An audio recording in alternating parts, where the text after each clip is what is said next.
The phone rang in the middle of the night, waking up Jake from his deep sleep.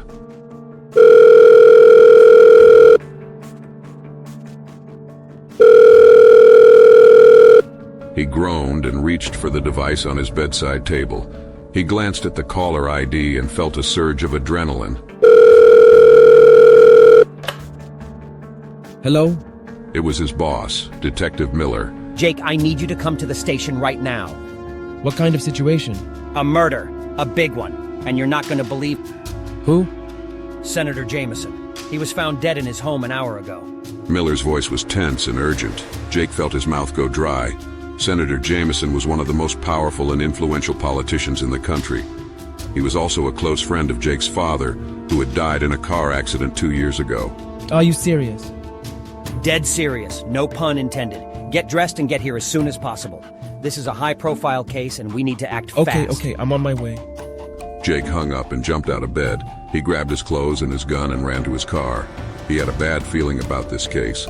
He wondered who would want to kill Senator Jameson and why. He also wondered if there was a connection to his father's death. He drove to the station where Miller was waiting for him. They exchanged brief greetings and headed to the briefing room, where a large screen showed a picture of Senator Jameson's lifeless body lying on the floor of his living room. A pool of blood surrounded his head and a bullet hole marked his forehead. Here's what we know so far. The senator was alone in his home last night. His wife and daughter were out of town for a charity event. His security detail was outside, guarding the perimeter. Around 11 p.m., one of them heard a gunshot from inside the house. He rushed in and found the senator dead on the couch. He called 911 and reported the incident. Did he see anyone else in the house? No, he didn't. The house was locked from inside and there were no signs of forced entry or struggle. The only thing out of place was this. Miller switched the screen to another image, showing a piece of paper on the coffee table next to the senator's body. It had a single word written on it in red ink: traitor. What does that mean? Oh, we don't know yet. It could be a message from the killer or a clue to his motive. Or it could be a red herring to throw us off track. Have you checked the security cameras? Yes, we have. And here's where it gets weird. Miller switched the screen again, showing a video footage from one of the cameras outside the house.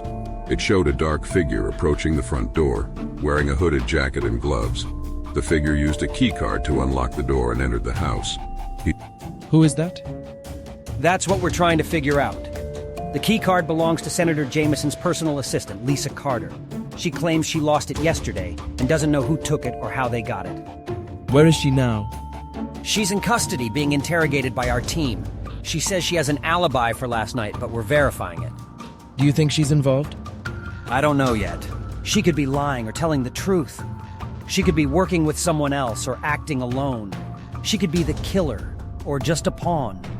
So many possibilities. Yes, indeed. And that's not all. He switched the screen again, showing another video footage from another camera outside the house. It showed another dark figure approaching the back door, wearing a similar hooded jacket and gloves. The figure used another key card to unlock the door and entered the house. What? Another one? Yes, another one. And this one is even more baffling. He zoomed in on the key card in the figure's hand and paused the video. Jake gasped when he saw it. It was his father's key card.